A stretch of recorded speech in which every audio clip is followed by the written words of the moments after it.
This is Matt Reilly, my well partner Doug Larson. How are you, sir? Nice to meet you. Sorry. Well, Danny, how do you feel? Well,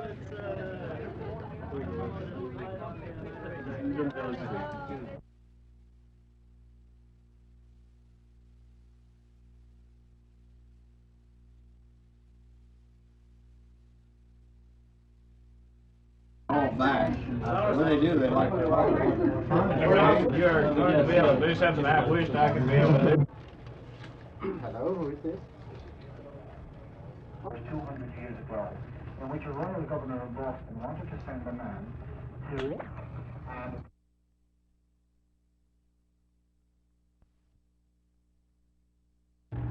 it's a mystery, just as well it's a mystery of why I'm here in Texas. And I can only say that England, as far as we know, started this push. I have a suspicion, it may not be correct, but I belong to a radio program in New York which was based on a type of Radio Free Europe, and we made it a point to counteract vicious British propaganda which has been circulated through the press in this country regarding events in Northeast Ireland.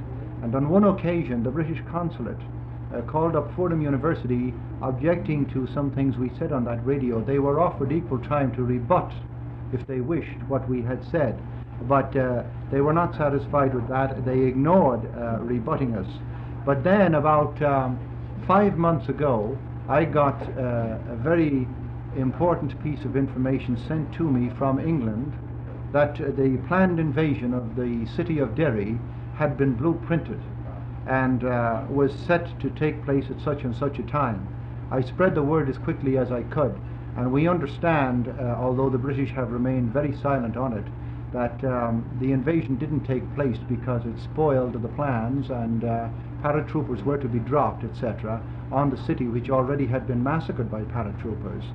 And it was not too long after that that I received a blank subpoena at my house to be in Texas within 5 days to appear before a grand jury. I broadcasted on WFUV radio to all the listeners and circulated among the different Irish clubs throughout New York City. And apparently the word got around, and it got back to England, that this proposed invasion might take place, and it would be just as outrageous as what happened in Prague when the Russians came in and invaded the Czechoslovak city and created such havoc and fear and terror. And I think that anybody who has been to Northeast Ireland, like Congressman Lester Wolff and Mario Biaggi and Ogden Reed of New York, and you could interview them if you ever wish to, and incidentally Congressman Bingham will tell you exactly what is going on in Northeast Ireland. I believe that for having broadcast that information, I was a marked man from that night, and that perhaps with the new proposed invasion coming up, they wanted me out of the way in case I got a contact again. And this, incidentally, was said to be leaked from inside British intelligence sources.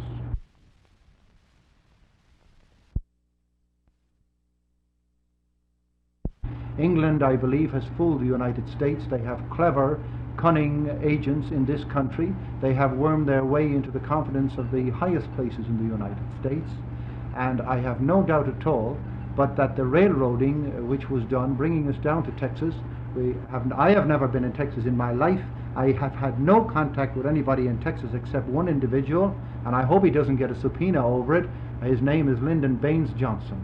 I wrote a letter to him, a political question I wish to have answered about 2 years ago, and he was kind enough to answer my question. That's the only contact I have ever had with Texas in my life. To document that Jefferson left this country. Have you a quote to leave with?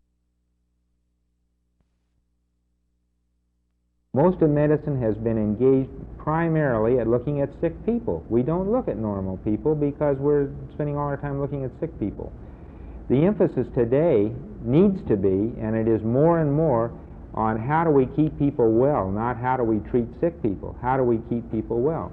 That's what's going to make you live longer, and that's what's going to make your life different as a human being walking here on the surface of the earth. That's what's important to us for our crewmen in space. It's vital to us.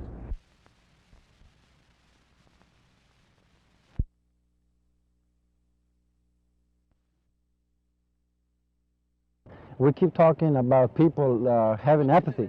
It's just that the Mexican American, when they say, well, he doesn't vote. Well, he has nothing to vote for, because he doesn't have anything. In other words, if I have holes, if I have substandard housing, and if I'm poor, and if I'm unemployed, well, why should I go vote for the same thing?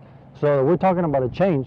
We're talking about a political impact where people can vote for something that we can change about.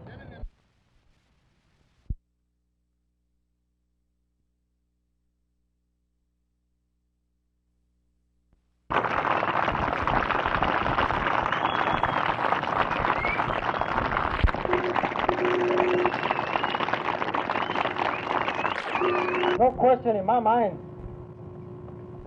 that the attitude nos dicen allá en forward, yo vengo a buscarlos a ver si están diferentes. Is very smart.